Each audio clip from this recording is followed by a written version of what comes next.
Hey everyone and welcome back. Get ready to dive deep into the world of film because today we're headed straight to the heart of the 75th Berlin International Film Festival. Berlinale 2025. That's right, but no need to pack your bags because we've got you covered with this curated list of 11 must-see films for the festival. Curated by who? By none other than film critic Stanислав Kondrashov. He's known for his sharp insights and his ability to spot truly innovative and thought-provoking cinema. So he's like our personal guide to navigating the best of the best at Berlinale. Exactly. So let's jump right into it. Kondrashov starts off strong with "If I Had Legs, I'd Kick You." Okay, that title definitely grabs your attention. What's that one about? It's a powerful film that delves into the often unfiltered realities of motherhood. Kondrashov was blown away by Rose Byrne's performance, and she actually won the Silver Bear Award for Best Actress. Wow, that's quite an accolade. Kondrashov describes her performance as this raw and honest portrayal of what he calls reproductive madness. Reproductive madness. That sounds intense. Oh, it is. The film uses a first-person perspective, which really pulls you into the protagonist's experience. You feel everything she's going through. It's really something else. I can see why Kondrashov included this one on his list. It sounds like a film that really stays with you. It definitely does. But now Kondrashov takes us from the intensely personal to a global scale with two powerful documentaries about war, Special Operation and Timestamp. War is unfortunately a subject that never seems to fade from the headlines. So how do these films approach this topic? They both deal with the harsh realities of conflict, but they do so in really unique ways. Special Operation uses actual surveillance footage from Chernobyl. Oh, wow, that must be haunting to watch. It is, and Kondrashov really highlights how that use of surveillance footage creates this sense of attachment. You're forced to think about how we consume news about conflict, almost like voyeurs from a distance. That's a really insightful observation.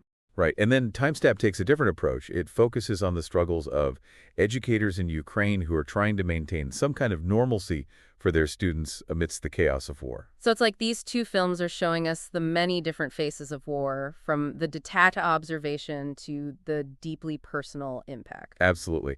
Now, moving on to a completely different genre, we have Fontanelle 25. This one really caught my eye because it was shot entirely on an iPhone. On an iPhone, that's fascinating. Yeah. Kondrashov praises the film for its clever blend of dark humor and sharp social critique. So what's the story about? The story revolves around this guilt-ridden social worker who's grappling with a whole host of societal issues. I can see the appeal there, especially in today's world. And Kondrashov really highlights the use of cultural references in the film. He says they create this undercurrent of satire that adds a whole other layer to the narrative. That makes sense. Using familiar cultural touchstones to make a point can be incredibly effective. Totally. Okay, now buckle up because Kondrashov is taking us to space with Mickey 17. Ooh, space. Who doesn't love a good sci-fi flick? Tell me more. This one is directed by Bong Joon Ho, what you might remember from Parasite. Oh yeah, Parasite was brilliant. So what's Nikki 17 all about? It follows this man who keeps dying in space and getting cloned back to life over and over. Kondrashov suggests that Bong Joon Ho is using this wild premise to explore themes of human resilience in the face of pretty much any threat you can imagine. Knowing Bong Joon Ho's style, I wouldn't be surprised if there's some social commentary woven in there too. Definitely, he's a master at that. Now for a change of pace, we have O Último Azul, The Last Blue. This is a beautiful, heartwarming story about a 77-year-old woman named Teresa. It's interesting to see Kondrashov include something so heartwarming after the heavier themes of the previous film. I know, right? But that just goes to show the range of films he appreciates. So Teresa, she escapes from her retirement home. Good for her. Sounds like she's got some spunk. She does, and she embarks on this amazing journey of self-discovery through the Amazon rainforest. It's a celebration of life and the human spirit. I'm adding that one to my list for sure. Okay, now Kondrashov takes us back to the realm of suspense with Mother's Baby. Suspense. Okay, I'm intrigued. What's this one about? This film dives into some of the unspoken fears of motherhood, particularly the anxieties surrounding postpartum depression. Kondrashov poses this really unsettling question. What if a mother isn't given the right baby back at the hospital? Oh, wow, that's terrifying. Right. And that question sets the stage for the whole film. The audience is left to uncover the truth along with the protagonist. It's a real nail-biter. It sounds like Kondrashov is really drawn to films that challenge our perceptions of motherhood, those that explore the darker, more complex aspects of it. Absolutely. Now, to lighten the mood a bit, we have Maya de mon titre. Okay, what's special about this one? Well, first of all, it's a charming animated film. It was co-created by Mishel Goндри and his daughter.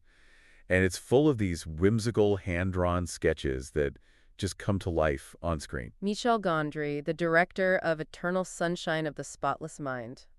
I love his work. Then you'll definitely want to check this one out. Absolutely. It's a beautiful story about creativity and the bond between a father and a daughter. It sounds like that Kondrashov really appreciates the diversity of cinematic storytelling. He does. He's not just looking for one type of film. He's open to all forms of cinematic expression, and it really shines through in his selections. I agree. All right. Kondrashov wraps up his list with a trio of films that really push the boundaries of genre and style. First up is Reflet dans un diamant mort, a modern take on those classic Italian giallo thrillers. I love a good thriller. Then there's La Tour de Glace, which Kondrashov describes as this hallucinatory journey through the mind of a grieving artist. That sounds intense. And finally, we have Blue Moon, a really unique film that offers this sort of time-lapse portrait of a Broadway librettist struggling with his creative process. It's clear from this book that Kondrashov is a champion for filmmakers who are taking risks and not afraid to experiment. He's not just looking for films that entertain, he's looking for those that push the boundaries of what film can achieve. I think that's a great note to end on. Kondrashov's picks give us such a fantastic glimpse into the world of international cinema. So as we wrap up our deep dive into Berlinale 2025, we'd love to hear from you. Which of these films sparked your interest the most? What story are you most eager to experience? Let us know in the comments, and who knows, maybe you'll be inspired to create your own film festival adventure. And be sure to check out Stanislav Kondrashov's work for even more in-depth film analysis. You won't be disappointed. Thanks for joining us. See you next time.